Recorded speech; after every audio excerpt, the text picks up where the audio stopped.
Hello, and welcome to the Rough Edges podcast with Sarah I. Fox. In this podcast, I will guide you through my faith and mental health journey to dispel the stigma surrounding mental illness and to create an empowering resource for those who wish to discover more about these topics.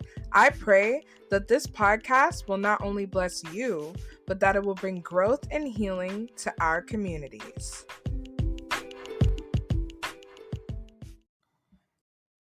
Hello, everyone, and welcome back to another episode of Rough Edges. Today's topic is very important to me, especially given my experiences with mental health and being a Black woman.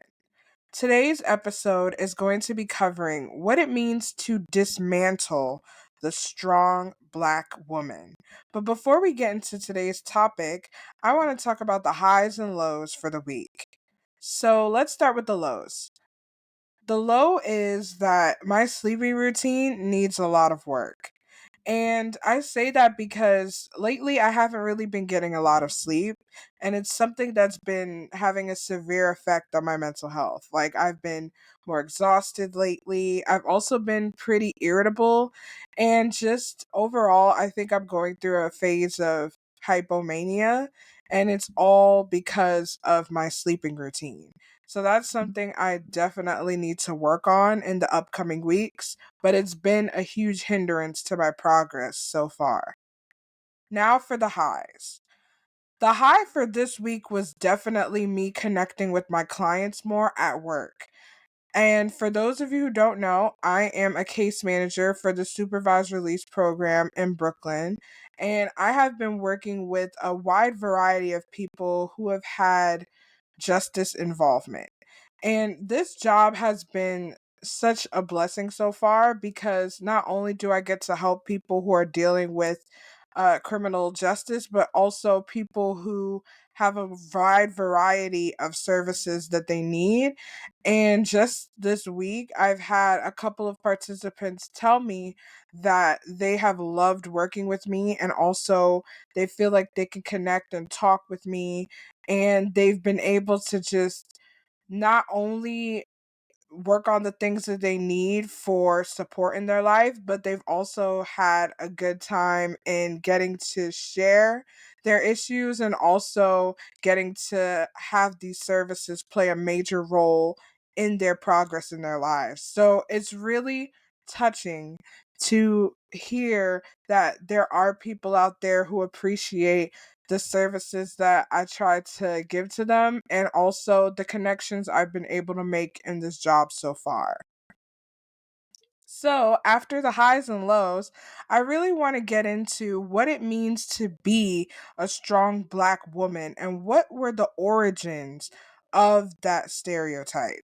So, the historical origins of the strong Black woman, it stems directly from the brutality of slavery. And according to an article called The Strong Black Woman Concept, Associated Demographic Characteristics and Perceived Stress Among Black Women by Lisa F. Plath and Sandy C. Fanning, they say that the origins of a strong Black woman directly stem from the brutality of slavery, where Black women were characterized as strong by white slaveholders to justify harsh working conditions, while conversely, white women were characterized as fragile and in need of male protection on plantations. And this also goes to the stereotype and what it actually means to be a strong Black woman. And from that same article, Plath and Fanning explain that within the theoretical framework of the strong Black woman schema, Black women are to put others' needs before their own, succeed against any odds, and possess strength without vulnerability or dependency. So the framework of a strong Black woman, it indicates that because you are a Black woman, you're not allowed to show any signs of weakness, and you are to thrive despite any challenges that are set against you. And I wanted to examine, how does the strong Black woman schema actually affect mental health? Because, especially for me in different areas of my life as a Black woman, the notion of me always having to be strong has really had an impact on how I also view my mental health and my self worth in different areas of my life. And according to Suzanne C. Swan, in an article entitled When Being Strong Hurts, Trauma and the Strong Black Woman Stereotype, she says that when confronted with stress or trauma, Black women in the United States seek help less than other populations, primarily white women. Part of the reason for this reluctance towards help seeking may be explained by the American cultural stereotype of the strong Black woman. So, this shows that Black women are less likely to seek help for their mental health, especially because they feel like they don't really need to do so. And also, they feel like they have to perpetuate this stereotype of always being strong.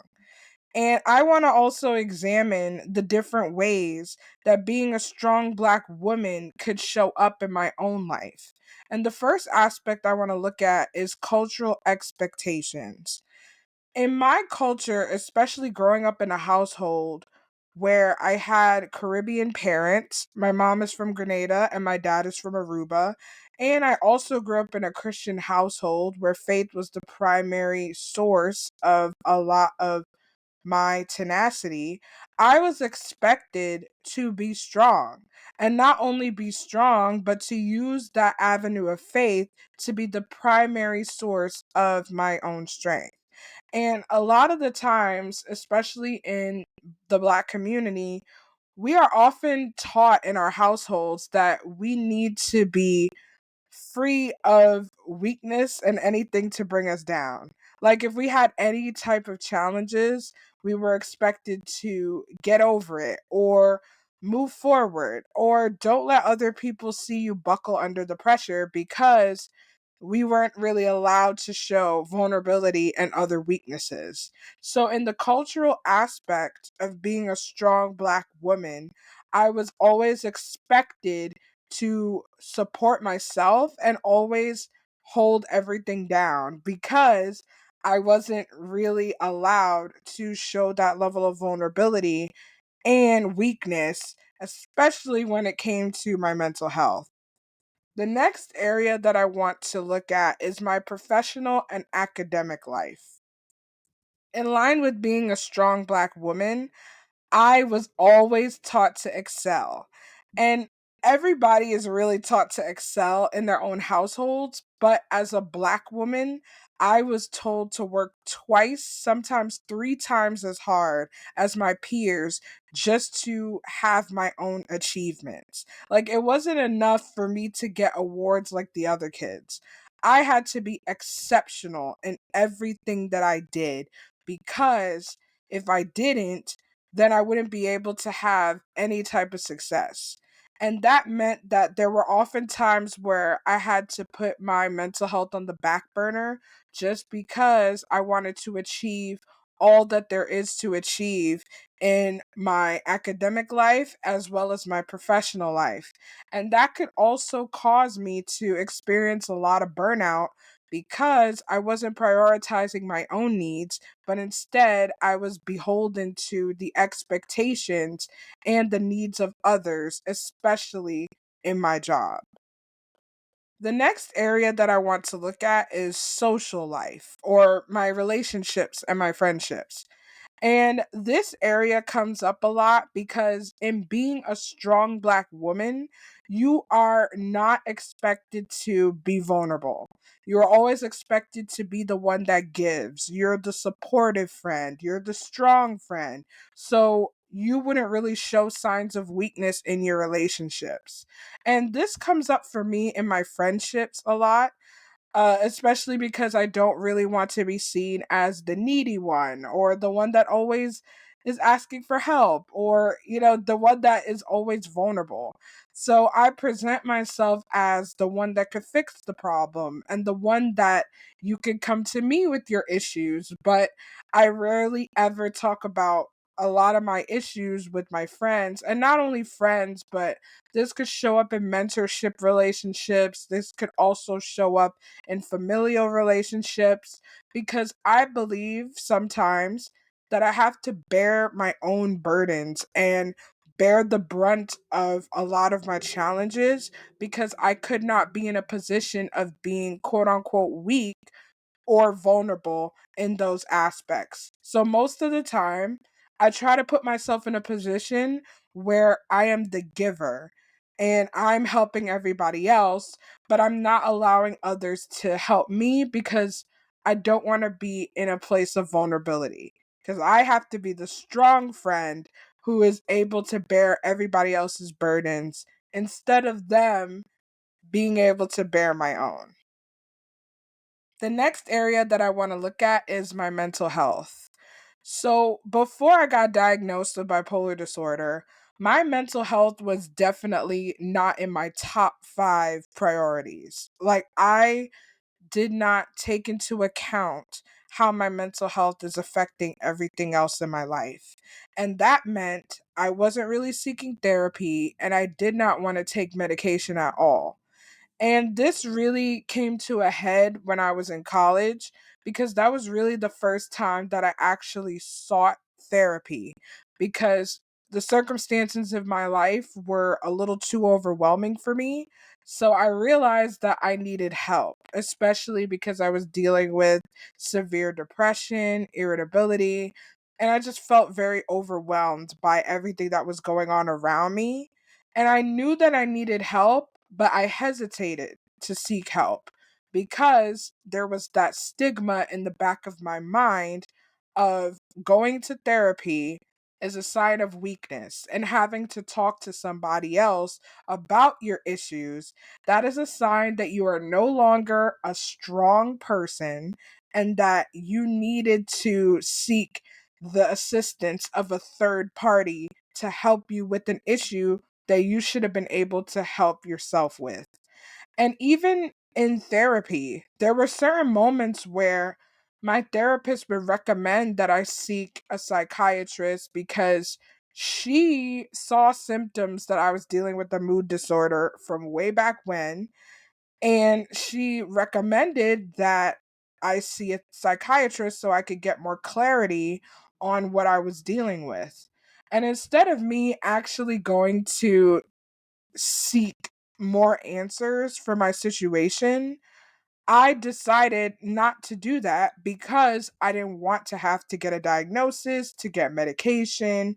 Because again, especially in the Black community, and especially with the big distrust of the medical system within the Black community due to like racial stigmas and also a lot of stereotypes, including like Black women especially being seen as being strong enough, so that way we don't really need additional medication or additional like health treatment, because we're seen as strong.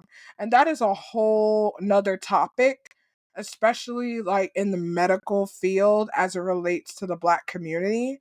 But in my experience, taking medication was seen as weakness. It was seen as something that I could have like been able to take natural remedies, or been able to pray about it. And not only taking medication, but taking medication for mental health, that was another layer of stigmatization, because again, if I have to turn to a third party to help my mental health, then it is seen as me being weak, and it's not really in the strong Black woman archetype.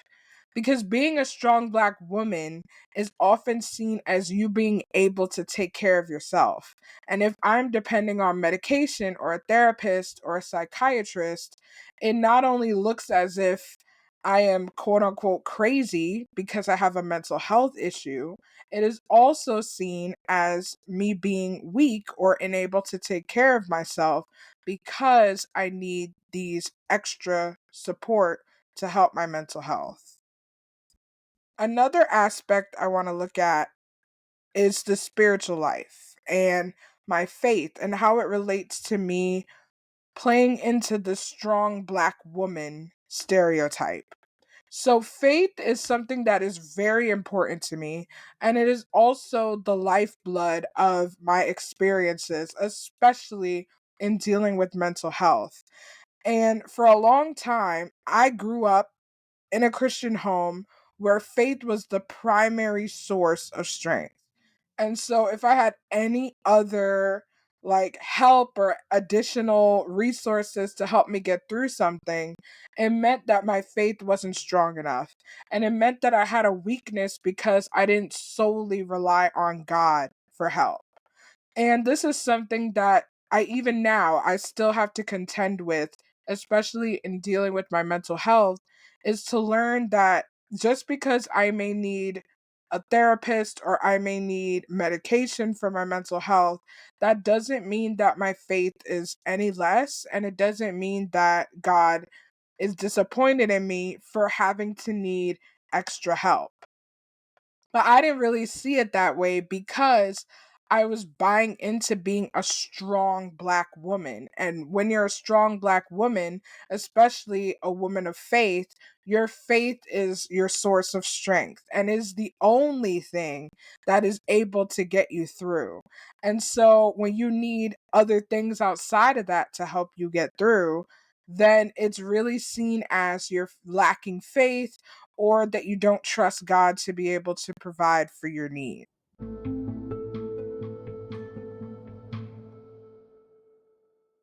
Hello again. Before you dive into the rest of today's episode, I just wanted to say thank you so much for your support and for hitting that play button.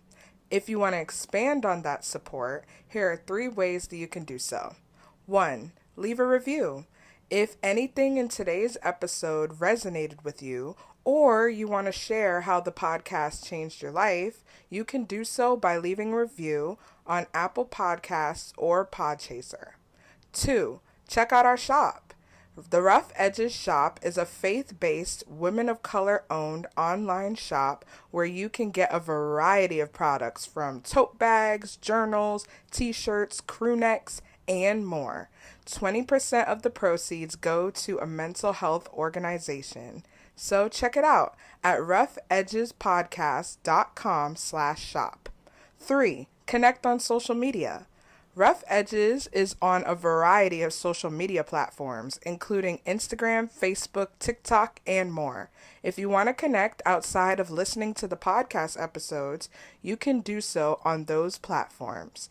If you have any more questions or want more information on the ways that I've just discussed, you can check out the episode description or stay to the end for more information. Now, enjoy your episode.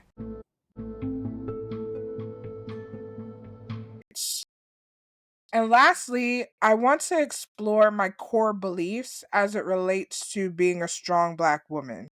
And this is a core belief that I've had for a while, especially in keeping with the strong black woman persona.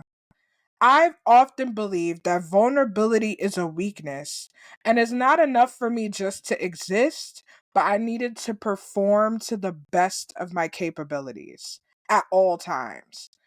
And this core belief has really changed my perspective on what it actually means to be vulnerable. Because there were so many moments in my life where I chose to avoid being vulnerable because I thought that I needed to be strong all the time.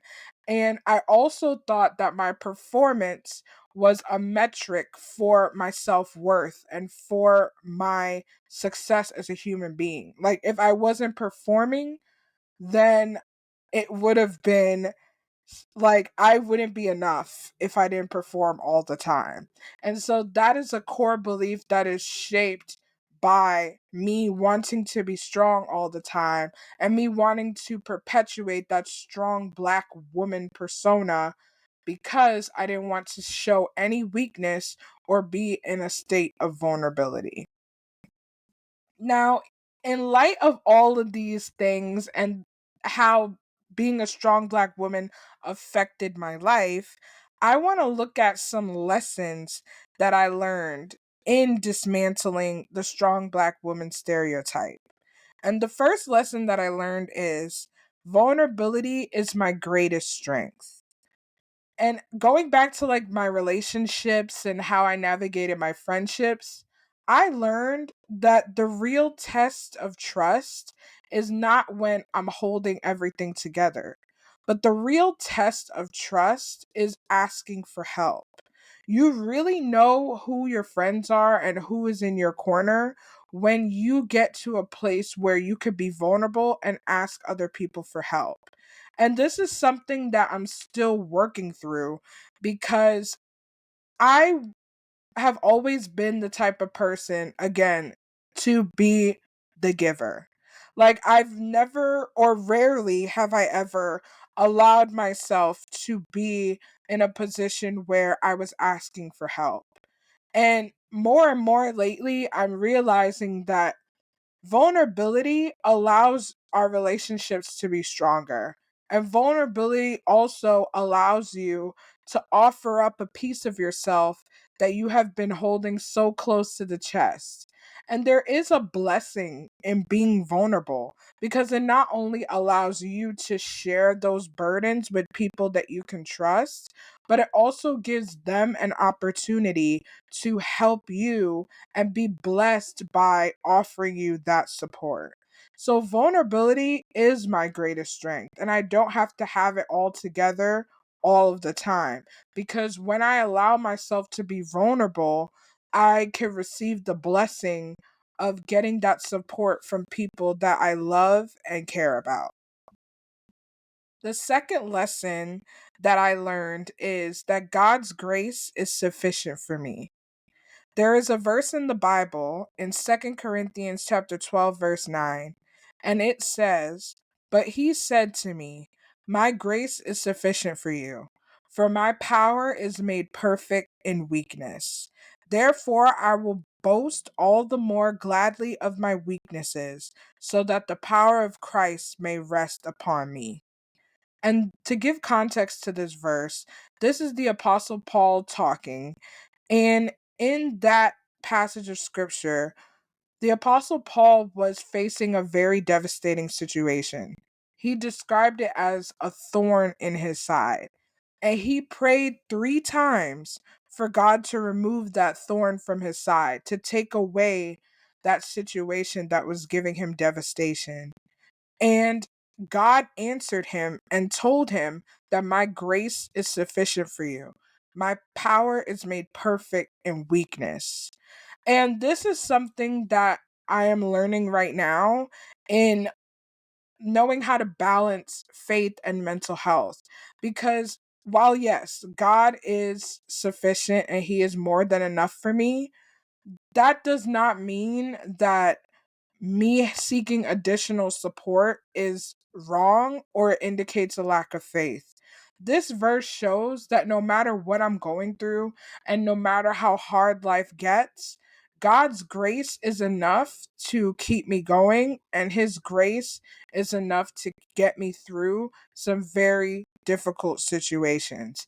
And even in trying to be a strong Black woman, it doesn't leave a lot of room for God's grace to carry me through. When I think that I have to rely on myself, that's when God is supposed to step in and actually give me the strength to go through the things that I'm going through now. And that doesn't mean that I should neglect anything else in terms of like treatment and seeking help, but it just shows that when I get rid of that self reliant attitude and allow God to actually give me the strength through His grace to weather the storms of life, that shows that God is able to get me through. And because He is able, I can rest in His strength and in His grace because it is more than enough. The next lesson that I learned is that prioritizing my mental health and my own needs is not selfish. And this is something that I'm still wrestling with because as a black woman and as a quote unquote strong black woman, it is often expected of me to cater to others' needs. And for a while, that's what I did. I was a huge people pleaser. I wanted to make sure everybody was okay above me. And now I'm realizing, especially in my mental health journey and dealing with bipolar disorder, I need to make sure that my mental health is taken care of and my emotional health and my spiritual and physical health is all taken care of before I can even begin to take care of others. And prioritizing my own needs is not a selfish act because if I continue to keep catering to other people and putting my mental health on the back burner, I'm going to be of no use to myself. And the people that I'm trying to serve are not going to get the best qualities out of me because I'm too busy trying to give my all when I have nothing left to give. So it is important. And for anybody who's listening to this that is a chronic people pleaser and always wants to make sure that everybody is okay, I just want to encourage you that taking time out to make sure that you are okay is not a bad thing. And you can be able to prioritize yourself and what you need in order to effectively help others. So don't sacrifice your well being in hopes of helping other people. You need to be able to know what you need and provide for your own needs first and then help other people. It's just like when they're giving the announcements on an airplane about putting on your oxygen mask. You have to put on your own oxygen mask in order to help somebody else put on theirs. And that's that same concept. You need to make sure your cup is full before you could begin to pour into anybody else. Another lesson that I learned is that I need to allow others to support me, and I don't have to always be the strong friend. And this goes back to a point that I made earlier about the value of vulnerability. Because I've always thought that I needed to be the strong friend. I needed to be the giver. I needed to be the person that people can go to solve their problems. And in me doing that, I'm not giving other people the opportunity to help me. And it's really important to note that relationships are reciprocal. It's supposed to be a mutual friendship. So if I'm having a problem and I need help, I should be able to turn to my friends for support and vice versa. So in me always being the quote unquote strong friend, I'm not giving my friends the opportunity to love and care about me. And I'm also not giving them the opportunity to be the one that can give me help when I need it. And it can always feel one sided if I'm constantly the one that is in the position of being strong. And I feel like the greatest strength, especially in a relationship, is knowing that when you're at your lowest moment, you have people in your life that you can turn to for help. So, allowing other people to support me actually makes me stronger because I have people who I know will lift me up in some dark moments. And lastly, I learned that my performance does not dictate my self worth or my identity. And this goes back to what I was mentioning earlier about performance. And as a quote unquote strong black woman, I learned that I had to excel triple times over in order to get the same opportunities that other people may not have to work as hard for. And in doing that, I prioritize my performance over anything else. And I'm learning now, especially with me trying to build my own life, that my performance is not indicative of who I am as a person. I mean, just because I perform at an optimal level that doesn't mean that I have any more worth and value than somebody who is not performing at all. And that's something that I'm still learning and I'm also still trying to contend with, because sometimes it could be very hard to separate yourself from what you do. And we are human beings. We're not human doings. So we should be able to exist in the space and in the world that God put us in and not have to pressure ourselves to constantly perform for others, because constantly performing is very exhausting. And you're going to be of no use to yourself when you're constantly performing and not being able to take the mask off. And a lot of the times I find myself overworking myself, being at the brink of burnout, just because I want to prove that I can exist in the same spaces as others. And it is very exhausting. And it also shows that I'm putting too much value into my performance. Because what if I fail? What if I experience failure? Does that mean that I'm any less important or valuable than someone who succeeds every time? No. So I shouldn't put so much stock in my performance, and I should just allow myself to be who God created me to be and walk in the purpose that He gave to me, and not worry about whether I get a 10 out of 10 every single time, because I'm a human and I'm not going to get it 100% right all the time. So, just to encourage you that your performance does not dictate your identity, and your self worth is not tied to how many achievements you can accomplish.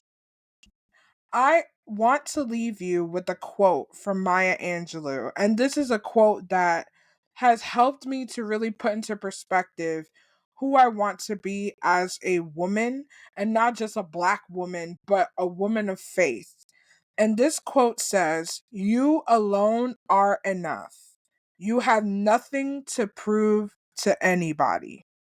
And I agree with this because, as I mentioned before, your self worth is not tied to how strong you can be, it's not tied to how much you can accomplish.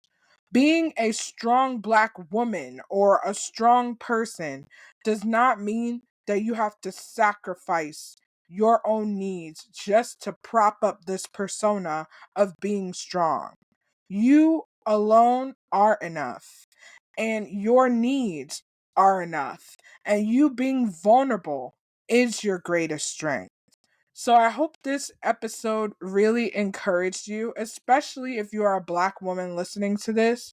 You don't have to be strong all the time, and you have the utmost confidence in knowing that you are strong even when you feel weak, because God's grace is sufficient and you are more than enough.